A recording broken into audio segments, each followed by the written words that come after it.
So one of the modules that I am leading here at the SIO Academy is called International Student Recruitment and Alumni. And this is a session that looks at different ways to recruit students and how can you engage international students when they become alumni.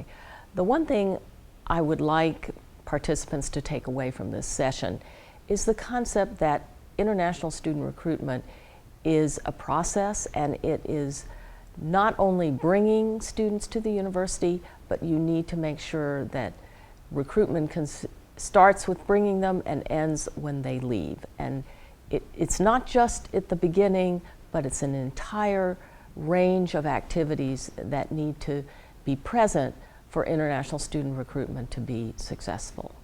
At the Academy, which I think is a great idea, by the way, and something that's going to really pay long-term benefits to people, both now and in future years. I'm teaching a module on strategic planning. And I think strategic planning is something that is really important for people to understand. And it's an interesting topic for one reason, which is that it combines both technique and artistry. In other words, there are certain things about strategic planning that everybody probably ought to know and probably ought to do. But having said that, most of the rest of it is interaction with the people that you're doing the strategic planning with, and what we would call co-creation or co-thinking with those people to create something that can be oftentimes highly original, if not unique.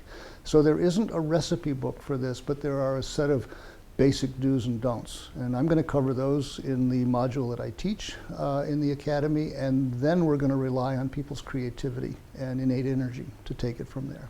Okay, well, my talks here, I'm giving two talks. One is on dealing with faculty members. And dealing with faculty members is essential. Faculty members are one of the core, there are four core groups in any university: administration, faculty, staff, and students. And so all these have to work together to make things happen. And the SIO is, the senior international officer, is part of the administration. They're often part of the faculty. I'm part of the faculty. They work with their staffers, in a sense. They had staff units, and everything they do is for students. So, so the senior international officer works with all of these different groups, but one of the key groups is faculty, because everything that is done in study abroad or teaching involves faculty. So faculty members become critical. So I've talked about how the SIO motivates and deals with faculty.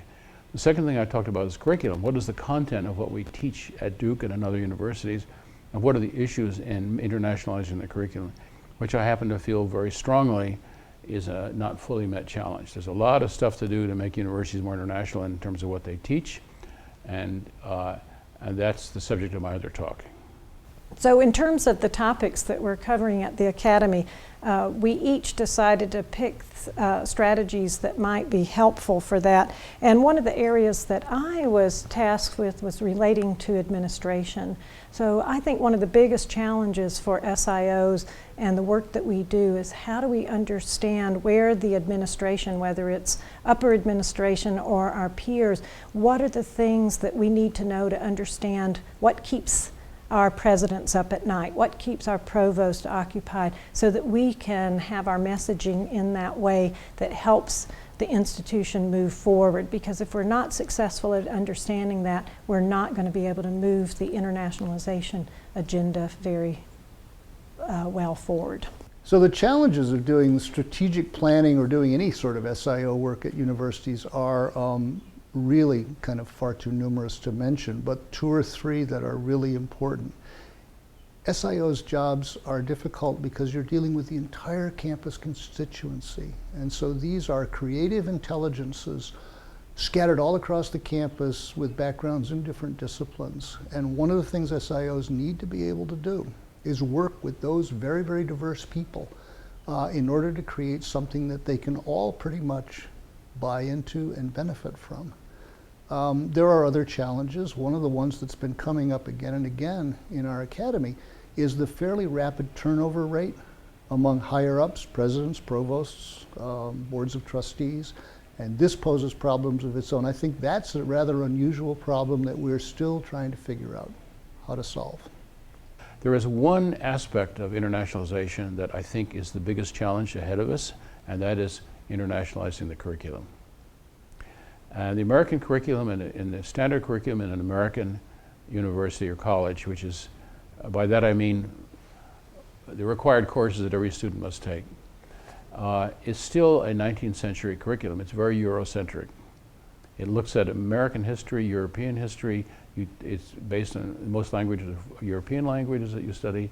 It doesn't look at the world as a global place, and it's not. And global courses are not usually required. Languages other than European languages are often not required, if they're required at all.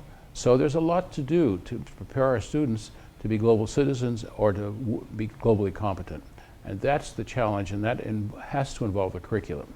So in working with administration, part of the things that I think that can be helpful in terms of challenges is learning to speak in sound bites, for example, being able to know your elevator speech, being able to also anticipate what is the information that your president and provost need to have in front of them when they are out working in comprehensive internationalization, because we can help give them the background information as they need it, but also need to anticipate how they can use that information so that they are armed with the kind of facts and figures that of the things that happen on campus that they can promote then.